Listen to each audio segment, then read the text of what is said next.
Assalamualaikum warahmatullahi wabarakatuh.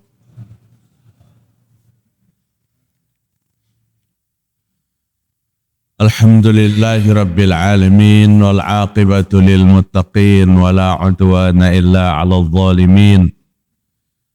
Wassalatu wassalamu ala asyrafil anbiya'i wal mursalin wa ala alihi wa sahbihi ajma'in wa ba'du faqala Allah subhanahu wa ta'ala ya ayyuhalladzina amanu ittaqullaha haqqa tuqatih wa la tamutunna illa wa antum muslimun ya ayyuhan nasu ittaqu rabbakum alladzi khalaqakum min nafsin wahidah wa khalaqa minha zawjaha wa basa minhuma rijalan katsira wa nisaa wattaqullaha alladzi tasaaluna bihi wal arham innallaha kana 'alaikum raqiba. Amma ba'd. Mari kita bersyukur kepada Allah Subhanahu wa taala pagi hari ini. Nabi itu diijabah laknat, dikabulkan. Apabila Nabi itu mengutuk melaknat, maka Allah akan mengabulkan. Wa kullu nabiyyun mujab. Setiap apa yang dipinta oleh Nabi kepada Allah, maka Allah akan mengabulkan. Apa enam macam itu? Yang pertama, az-zaidu bi kitabillah. Menambah-nambah ayat Allah. Baik bacaannya maupun pengertiannya. Ini berbahaya. Ada istilah dalam Al-Quran untuk memahaminya dengan tafakkum wa tadabbur. Memahami dan mentadabburkan Al-Quran dalam kehidupan. Kesalahan terbesar biasanya terjadi dalam memahami dan mentadabburkan Al-Quran.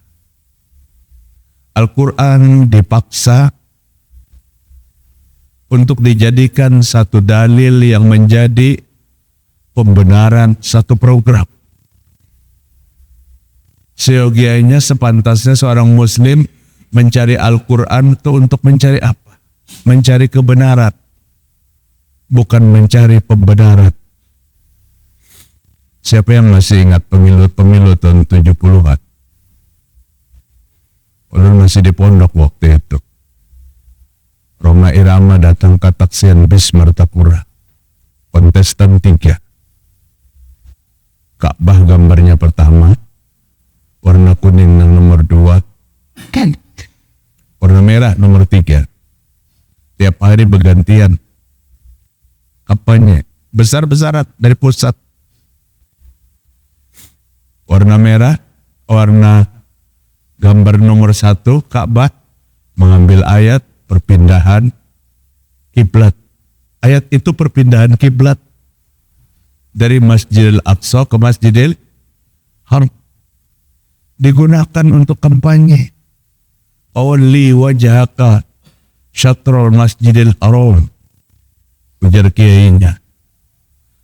Arahkan wajahmu ke arah mana? Masjidil Haram. Kenapa jadi disuruh mengarahkan ke Masjidil Haram? Karena di dalam Masjidil Haram ada Ka'bah. Nih Ka'bahnya bercungkungan di dan pianjetnya. Nang kada mengerti geleng-geleng kepala, dasar bujuran. Pada ayat itu pemindahan Ka'bah. Ayat itu setelah 17 bulan 3 hari berkiblat ke Masjidil Aqsa. Dan Allah menyuruh untuk mengalihkan Ka'bah ke arah Masjidil Haram. Kada ada hubungan kontestan pemilu, kada ada sekali. Ini jelas penyalahgunaan ayat. Semoga itu tidak sampai hari ini. Untuk meyakinkan umat dengan memaksakan sebuah ayat yang tidak itu gunanya. Ini dikutuk oleh Allah Ta'ala. Nomor 2, kada kalah. Mencari 2 ayat, rupanya kada dapat ayat berdua. Dapatnya hadis dan hadisnya sahih. Ujar nomor 2, khairul umur awsatuha. Perkara yang paling baik itu ambil tengah. Kiri jangan dipakai, kanan yang dipakai, ambil tengah.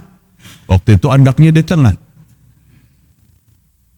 Itu hadis sahih hadisnya, tapi bukan untuk memilih kontestan yang di tengah.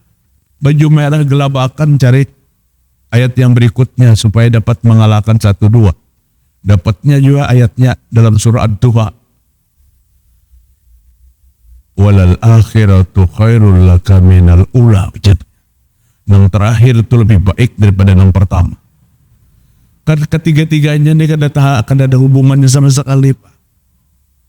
Alhamdulillah peraturan kada boleh lagi menggunakan ayat, tapi kayaknya masih bandel. Ada ayat-ayat yang digunakan yang sama sekali kada tujuan untuk itu. Ini jangan dianggap ringan. Kutukan Allah, murka Allah. Mujab kata Nabi, akan diijabah, akan terkena. Kada nyaman-nyaman jadi jurkam. Silahkan jadi jurkam dengan menyampaikan visi dan misi benar. Tapi memanipulasi ayat dimarah oleh Allah Subhanahu wa Ta'ala. Itu contoh, banyak lagi yang lain. Banyak nangulun kesahakan bacaan maunjun ada dalam Al-Quran. Hati-hati juga punjunan, jangan memakai itu. Kadang udah ada hubungannya. Walituk melul iddata walitukom. Kada bakal kantip, kada pembukaan lagi bentung tuh. Walituk melul iddata walitukom. Kenapa Pak? Ya tuknya ada jadinya. Kemudian kap tuh kada lapas lagi. Kan ada hubungannya sama sekali. Walituk melul iddah, sempurnakan bilang-bilangan puasa Ramadanmu apabila kada terlihat. Walitukabbirallah, baru bertakbir kepada Allah Ta'ala. Kisah hari raya diolahnya kisah pauncun. Penyalahgunaan ayat banyak, tapi itu karena ketidakmengertian. Ketidakmengertian itu teringan sedikit daripada yang nyata-nyata membelokkan maksud Al-Quran kepada maksud yang tidak benar. Banyak aja di kampung-kampung anak lahir kurus kering. Apa jurang di kampung? Kenapa desa Pak? Desa buyo nang 60 tahun ke atas pasti tahu. Nah kecucuku diusap buyo kurus kering. Padahal apa? Padahal kurang gizi. Posyandu ini pelayanannya. Ada suhunya nang membuangi buyo tuh pasti supaya jangan mehisap. Apa bacaannya nih? Al-Quran ya sedih. Bismillahirrahmanirrahim. Fi buyutikum au buyuti abaikum au buyuti ummatikum au buyuti. Kada dinyambung sedikit-sedikit kada nyambung.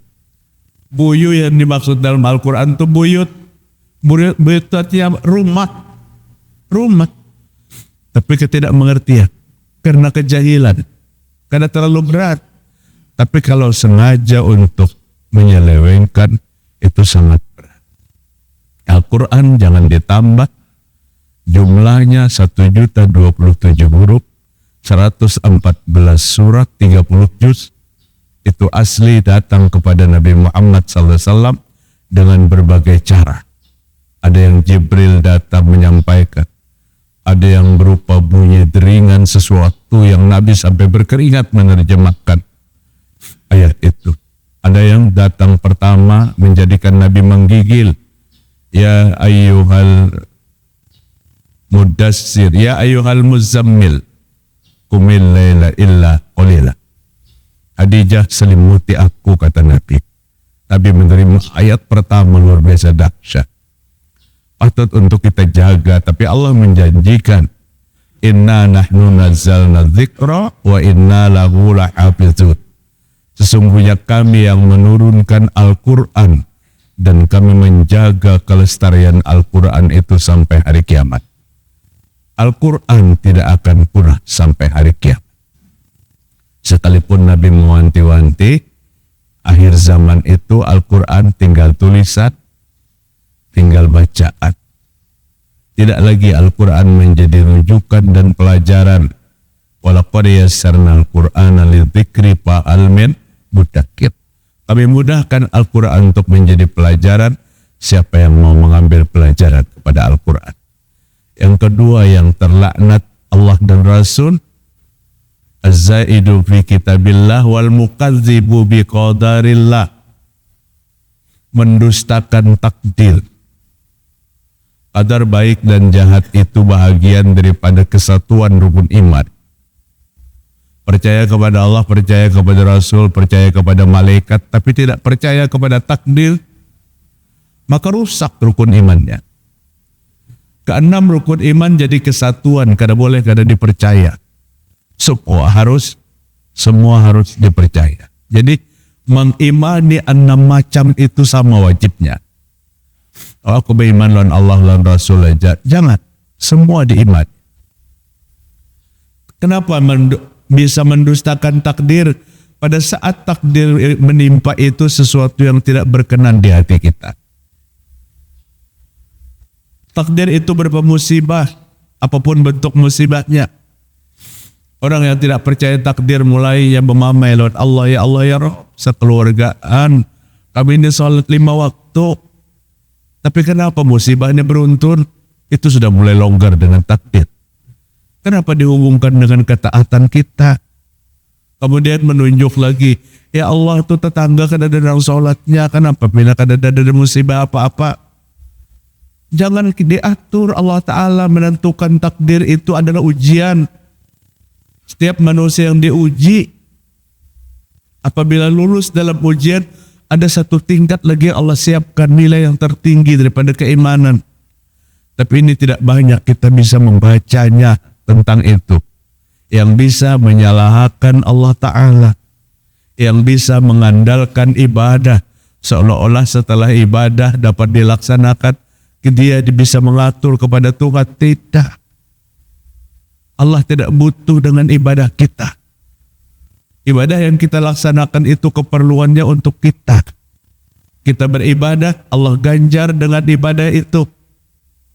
Kita tidak menurunkan derajat Allah Subhanahu wa Ta'ala. Jadi takdir yang berlaku berbeda dengan ibadah yang kita laksanakan. Karena bisa kita hubung-hubungkan Allah yang menentukan bakat.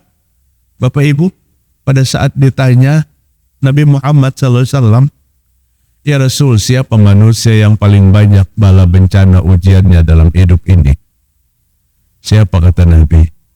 Para Rasul Allah itu paling tinggi ujiannya. Sehingga orang-orang bahari itu berucap menasihati kita pada saat kita mendapat satu ujian. Umun ujian Tuhan kita dengan apa-apa. Ujian Nabi-Nabi itu luar biasa. Para anbiya itu ujiannya sangat besar. Datangnya ujian sesuatu yang tidak berkenan merubah kadang-kadang keimanan kita kepada takdir. Atau Allah juga gambarkan dalam surah Al-Fajr. Ma'ammal insanu idza mabtalahu rabbuhu fa'akramahu wa na'amahu fayaqulu rabbi akraman.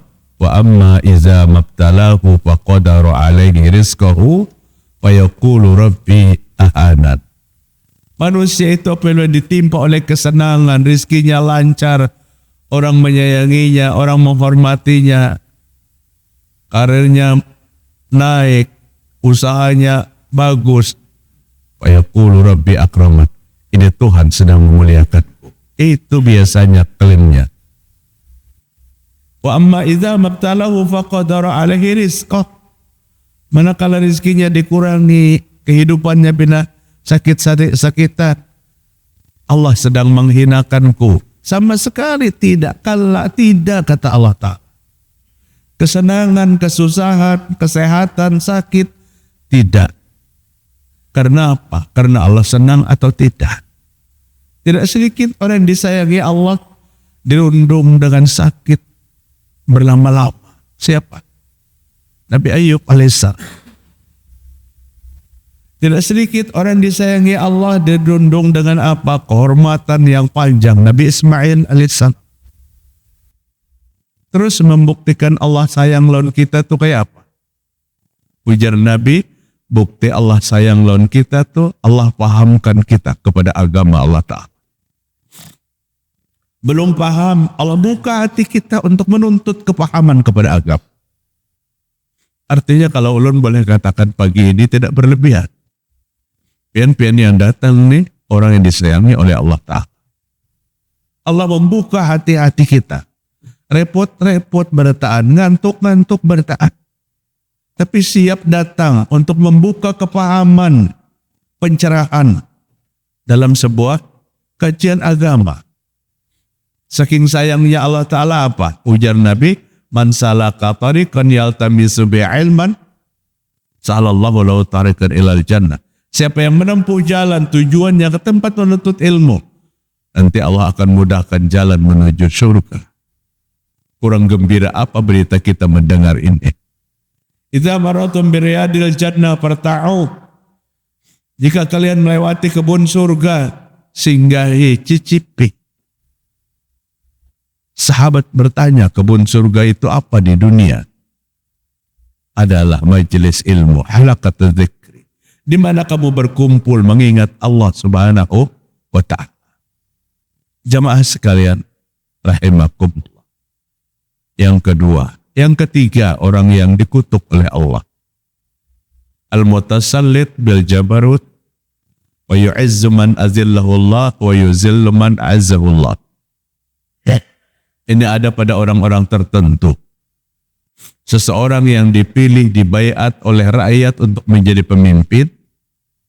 Setelah dia menjadi pemimpin, wa yuzillu man azillahullah. Dia menghinakan orang yang Allah muliakan. Dan dia memuliakan orang yang dihinakan Allah Ta'ala. Siapapun pemimpinnya di sebuah negeri manapun, patokan kehidupan adalah kepada apa? Kepada agama. Jangan menghinakan orang yang Allah muliakan, dan jangan mengangkat dan memuliakan orang yang Allah hinakan. Ini pemimpinnya dilaknat oleh Allah Subhanahu wa Ta'ala. Apa yang terjadi di sebuah negara kalau seorang pemimpinnya dilaknat oleh Allah? Auzubillahi min dzalik. Artinya dia bertindak harus membaca agama. Dia bertindak harus mengerti tentang apa? Tentang Islam. Sedih juga kita hari ini bapak-bapak. Baik pemimpin Islam dan calon-calon pemimpin. Masih belum pede mereka menampilkan identitas Islam. Assalamualaikum dirasa salam yang kurang lengkap. Dengan alasan toleransi, maka dia mengucapkan 4-5 macam salam yang tidak terdaftar dalam Islam. Salam. Apalagi salam sejahtera untuk kita semua. Oh itu salam negara? Bukan salam negara itu. Itu salam keyakinan masing-masing. Tidak ada salam yang paling indah kecuali Assalamualaikum. Kenapa? Karena Assalamualaikum termasuk rukun sholat yang wajib untuk tidak ditinggalkan. Jangan pun ditinggalkan, dirubah kada boleh. Jangan pun dirubah, diterjemahkan kada boleh. Pagi tadi kita sholat subuh. Ujar imam, Assalamualaikum warahmatullah. Kita di belakang apa? Menggelengkan kepala ke sebelah kanan. Selamat pagi. Selamat pagi. Sahkah sholat subuhnya? Kada sah. Ini salam kita. Salam yang tertinggi. Istiqomahlah kita. Dengan identitas itu. Maka bagi seseorang yang sudah dibaiat kalau masa lalu, ditunjuk menjadi pemimpin, pegang kuat-kuat ini. Muliakan orang yang Allah muliakan. Jangan dibalik. Orang yang Allah hina dimuliakan. Orang yang Allah muliakan dihina. Biar langgang kekuasaannya. Tapi nanti dia akan bertanggung jawab di akhirat. Kepada Allah Subhanahu wa Ta'ala. Sementara di dunia sepanjang dia memimpin, dia mendapat laknat daripada Allah Subhanahu wa Ta'ala. Bapak-bapak. Maka Nabi katakan, ulama yang paling baik itu, pemimpin yang paling baik itu, pemimpin yang sering datang kepada ulama. Tapi ulama yang paling buruk, ulama yang tiap hari ada di wadah pemimpin. Jadi tiap hari di wadah pemimpin, pagi sore apa sebagainya. Jika pemimpin ingin mendapatkan nasihat-nasihat agama. Dia datang kepada ulama, ini pemimpin yang terbaik menurut ukuran Islam. Ulama yang baik Pak, ulama yang tidak mencampurkan diri dengan kepemimpinan. Menasihati, iya. Tapi hari-hari pagi sore ada di rumah pemimpin. Wallahu a'lam. Itu sekedar informasi dari Nabi Muhammad SAW. Artinya kajian kita pagi ini sama sekali tidak pernah menyinggung tentang kepribadian. Konsep kajian pasti inilah pencerahan. Bukan ingin memalingkan pian dari seorang ulama, tidak. Inilah pencerahan agama kita. Kajian itu jadikan pencerahan, bukan pentaklitan di dalam agama. Berapa sudah? 3 atau 4 kan? 3. 4. Ya, keempat. Wal mustahilu lihramillah. Ringan tapi berat hukumannya. Menghalalkan yang Allah haramkan atau sebaliknya. Mengharamkan yang Allah halalkan. Nang dihalalkan oleh Allah diharamkan. Nang diharamkan dihalalkan. Biasanya ini berhubungan dengan apa? Dengan fatwa. Seorang yang dipercaya umat hati-hati berfatwa. Lebih-lebih tentang halal haram. Baik itu berupa rizki, baik itu berupa ucapan. Kiai, Ustadz, kayak ini berucap, kayak ini hukumnya apa? Ya Ustadznya, kada boleh. Itu menyangkut dalam akidah. Menyangkut dalam wilayah keyakinan. Jangan ucapkan itu, haram hukumnya. 5 tahun yang lalu. Setelah terpilih 5 tahun berikutnya ditanya lagi. Kiai, kayak ini apa hukumnya? Persis pertanyaan yang kayak 5 tahun yang lalu. Jawabannya mulai miring. Apa Presiden? Boleh-boleh aja asal jangan sampai ke hati. Ini artinya perlu dikerok nih. Menurang dikerok tuh karena masuk angin Pak. Perlu dikerok nih, masuk angin biasanya. Fatwa yang simpang siur karena satu jabatan, dia akan bertanggung jawab besar di hadapan Allah. Yang haram sampai mati tetap kita katakan haram. Yang halal sampai mati tetap kita katakan halal. Nabi Muhammad SAW tidak mengharamkan yang halal. Tapi Nabi hanya berkata, mulai hari ini aku tidak ingin minum madu lagi. Kenapa Nabi katakan itu? Hafsah istri Nabi merasa cemburu. Setiap Nabi datang dari rumah Zainab, istri Nabi yang lain, Nabi bercerita. Nikmatnya madu disuguhi oleh Zainab. Imbah datang on Zainab berkisah madu pulang. Hafsah rasa cemburu. Sebenarnya Nabi itu kada perlu dicemburui. Hafsah siapakan jual madu yang sama? Pasti Nabi senangnya sama. Tapi kata Hafsah, ini dari Zainab hingga kisah madu. Ada ungkapan kecemburuan ya. Bini Nabi manusia. Mereka tidak akan cemburu lagi di akhirat nanti. Dengan perkataan istrinya seperti itu, maka Nabi berkata, mulai hari ini aku kada minum madu lagi. Nabi bukan mengharamkan madu, cuma kada minum lagi. Supaya bininya kada cemburu. Atau mungkin namun kita manusia, kada Nabi minum diam-diam tapi piragah kada minum, bisa makan rambut tuh. Supaya senang. At-Tahrim ayat 1 turun. Ya ayuhan Nabi, kata Allah, wahai Nabi, lima tuharrimu ma ahallallah, kenapa kau haramkan yang Allah halalkan? Sekedar engkau ingin menyenangkan salah satu istri, kontan ditegur oleh Allah Subhanahu wa ta'ala. Apalagi kita, teguran kepada Nabi bukan satu ancaman, mengingatkan. Nabi sering ditegur Allah beberapa kali, Allah mengingatkan. Pada saat Nabi menghadapi pemimpin-pemimpin besar orang kafir dan Nabi mendakwahinya, datang salah seorang sahabat yang buta matanya dengan tongkat tektok datang. Dia berharap bertamu kepada Nabi. Nabi ini sedang menghadapi tamu negara lain yang belum Islam dan Nabi akan mendakwahinya. Maka Nabi merasa tidak berkenan datangnya sahabat yang buta ini. Allah tegur, abasa wa tawalla an ja'ahul a'ma. Dia bermuka masam pada saat datang seorang buta. Allah meluruskan. Nang datang nih datang. Oh, Nabi sedang menargetkan beberapa pemimpin ini untuk menjadi seorang muslim. Abasa wa tawalla an ja'ahul a'ma. Maka mukanya masam pada saat datangnya seorang yang buta.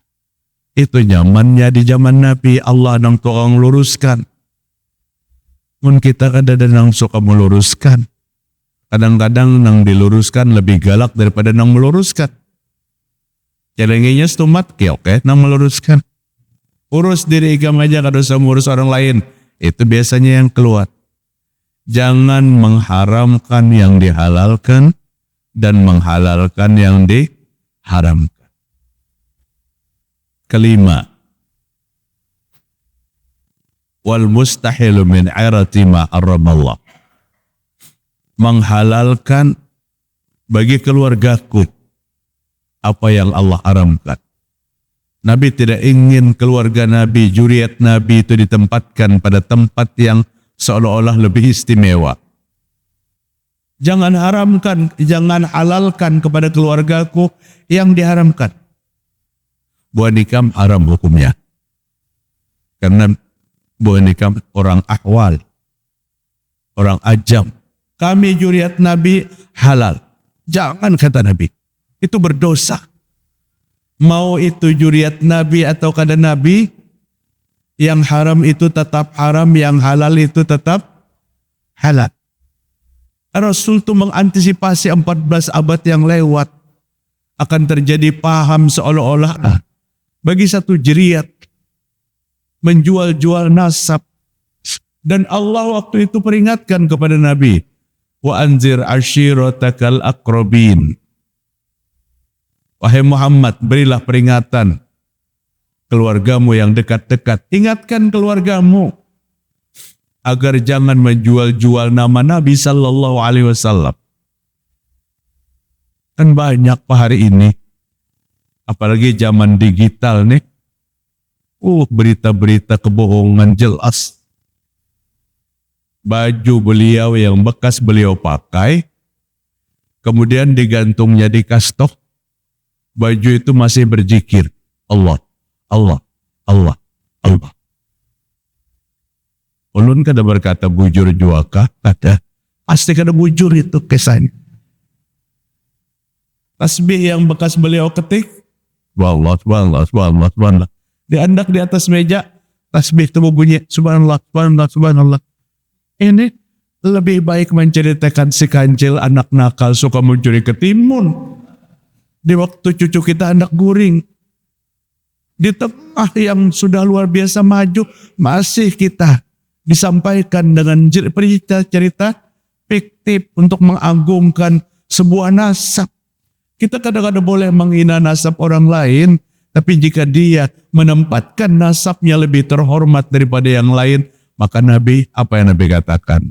Ya Fatimah binti Muhammad, salini min mali ma syi'ti, fa inni la ughni anki minallahi syai'a. Fatimah anakku, Fatimah, ambil hartaku jika kamu mau. Tapi urusan berhadapan dengan Allah, nak, ayah tidak mampu membantu. Masing-masing bertanggung jawab. Masing-masing bertanggung jawab. Tidak pernah keluar dari mulut Nabi, sekian ratus zuriatku dan keluargaku akan masuk surga bersamaku. Tidak. Tapi yang Nabi katakan, Allah akan memasukkan ke surga kepada orang yang Allah kehendaki, kepada orang yang Allah sayangi. Mau siapa? Itu. Jangan andalkan nasab keluarga. Fatimah, anakku, beribadah yang baik. Inilah ugni angki minallahi syai'ah. Ayahmu tidak mampu menolongmu nanti pada hari kiamat. Kemudian Abbas bin Abdul Muttalib, inilah ugni angka minallahi syai'ah. pamanku, paman Abbas, ulun kada mampu menolongmu hari kiamat. Sofiah, bibiku, acilku, saudara bapaknya Nabi, inilah ugunya angki minallahi syai'a. Bibi, ulun kada mampu menolongmu pada hari kiamat. Siapa nak hendak kita jual-jual hari ini? Mau keturunan yang berapa kita? Ketaatan tentu lebih utama, lebih menjadi ukuran bagi kita. Maka kata Nabi, jika haram untuk manusia secara umum, maka itu juga diharamkan untuk keluarga. Jika halal untuk manusia secara umum, maka juga dihalalkan. Bahkan di antara keluarga Nabi ada pengharaman khusus. Apa pengharaman khusus? Aku dan keluargaku, juriatku diharamkan menerima zakat. Menerima zakat haram hukumnya. Nang mengaku juriat Nabi. Itu Nabi yang sampaikan. Dikorek oleh Nabi di mulut cucunya yang bernama Hasan. Pada saat Hasan radhiyallahu an mengambil sebiji kurma, dan kurma itu tumpukan kurma zakat. Dimakannya kurma itu. Maka dikeluarkan oleh Nabi, kah, muntahkan cucuku, muntahkan cucuku. Tidak dimuntahkan oleh cucunya. Telunjuk Nabi masuk ke mulut cucunya. Dikeluarkannya kurma dari mulut cucunya. Nak, aku dan seluruh juriatku haram menerima zakat. Kada boleh menerima zakat. Amun hadiah, ayo aja banyak-banyak memberi kada jadi masalah. Tapi kalau zakat, haram. Kirim mesiden, Pak, kalau ada zakatnya lah, ini masuk ke nomor rekening. Sudah lonyot tuh. Kada mengamalkan dengan apa yang Nabi lakukan. Yang terakhir, yang keenam, orang yang dilaknat dan dikutuk oleh Nabi Muhammad dan Allah Subhanahu wa taala, wa tariku li sunnati, meninggalkan sunnahku. Meninggalkan sunnahku. Sunnah Nabi itu aturan kehidupan beribadah kepada kita. Aturan beragama ada pada sunnah Nabi Muhammad sallallahu alaihi wasallam. Maka segala apa yang Nabi anggap ibadah, itu yang kita anggap ibadah. Apa yang Nabi tinggalkan, itu yang kita tinggalkan. Kalau muamalah, silakan mengikuti perkembangan zaman. Masalah muamalah, masa lalu, kada boleh, hari ini bisa boleh. Karena perkembangan ilmu pengetahuan. Kenapa jadi kada boleh masa lalu, hari ini bisa boleh? Orang bertanya tentang bayi yang ada dalam kandungan istrinya kepada Nabi. Nabi, anak ulun dalam parut bini ulun itu laki-laki apa perempuan? Ini bininya sudah hamil tua. Nabi kada menjawab dan Allah menegur. Ayat 34 surah Luqman. Jangan bertanya tentang bayi dalam kandungan kepada Nabi. Itu Allah. Allah yang tahu dan Nabi pun tidak menjawab. Artinya itu tidak boleh. Pendatang ulun, Ustaz, anak ulun itu laki-laki kah perempuan kah kayaknya? Boleh aja ulun jawab, ya ulun mun bini pian pasti perempuan. Kada anaknya kada, mun bini pian pasti perempuan. Mun anak pian insyaallah ada laki-laki perempuan. Selesai. Kada ditanya. Tapi sains dan teknologi menjadi itu dihalalkan hari ini. Yang datang ke dokter kandungan pada hamil 7 bulan, kemudian di USG direkam nih kandungan, kata dokter anaknya laki-laki. Kenapa? Karena nyata, kelihatan barangnya. Diharamkankah? Tidak. Tidak diharamkan karena itu satu kenyataan, ilmu perkembangan ilmu pengetahuan dibenarkan. Allah sebutkan dalam Al-Quran, wahai jin dan manusia, ya ma'saral jinni wal ins, ini istata'tum an tanfuzu min aqtaris samawati wal ardi fanfuzu la tanfuzuna illa bisut. Manusia jin, silakan kalian mengelilingi alam jagat raya ini untuk mencari ilmu, sains dan teknologi. Tapi jika kamu mendapatkan itu, ingat, karena Allah telah memberikan kepada, karena datang daripada ilmunya Allah Subhanahu wa taala. Jangan itu dijadikan alat untuk menyombongkan diri. Bapak-bapak, mungkin itu aja yang dapat ulun sampaikan kajian pagi ini mudah-mudahan bermanfaat. Kita tutup dengan doa kifarat majelis. Subhanakallahumma wa bihamdik asyhadu an la ilaha illa anta astaghfiruka wa atubu ilaik. Wassalamualaikum warahmatullahi wabarakatuh.